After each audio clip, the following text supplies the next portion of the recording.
وایي چې یوه ورځ ډېره ښکلې نجلۍ له پلورنځي څخه خریداري کوي. په پلورنځي کې ورباندې یو هلک مینېږي، خو نجلۍ ته د خپل زړه د خبرې ویلو جرأت نشي کولی.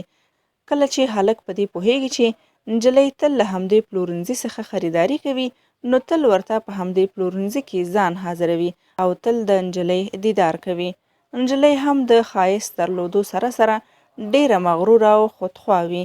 یوه ورځ هلک جرأت کوي او نجلۍ ته وایي: ډېر وخت راهیسې زه په تا مین شوی یم، مینه مې ورځ په ورځ درسره زیاتیږي. نجلۍ چې کله دا خبره واورېده نو په خندا شوه او په پلورنځي کې د ټولو پلورونکو په مخ کې یې ورته وویل: زه به اوس ایله بیله د یو عادي پلورنځي له یو عادي کارکوونکي سره واده کوم. سره د دې چې ډېر لوی او پیسه دار هلکان له ما سره واده کولو ته چمتو دي. هلک زړه د دې خبرو سره ډېر خفه کیږي او له پلورنځي څخه وځي. 10 کاله وروسته هلک د خپلې میرمنې سره یو ځای په یو هوټل کې د خوړو لپاره ځي. ناڅاپه هلک ګوري چې د هوټل خادمه یا کارکوونکې هماغه ښکلې او مغروره نجلۍ ده. هلک له نجلۍ څخه ځان پټوي او د تللو په وخت کې نجلۍ ته یو یاداشت پرېږدي او د ګارسون په لاس یې نجلۍ ته رسوي او هلک له هوټل څخه وځي.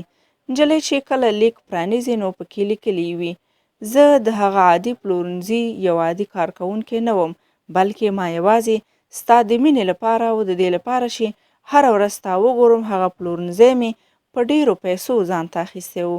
کله چې نجلۍ له هوټل څخه په منډه منډه وځي نو ګوري چې هماغه هلک د خپلې ښکلې میرمنې سره موټر ته پورته کیږي او نور ساتونکي یې چارچاپېره وي. هماغه وخت د نجلۍ تکبر او غرور نور هم له خاورو سره خاورې کیږي. نو درنو لیدونکو، تکبر او غرور هر هغه څه دی چې موږ د هیلو له اسمان څخه د خاورو په ډکه ځمکه لاندې غورځوي.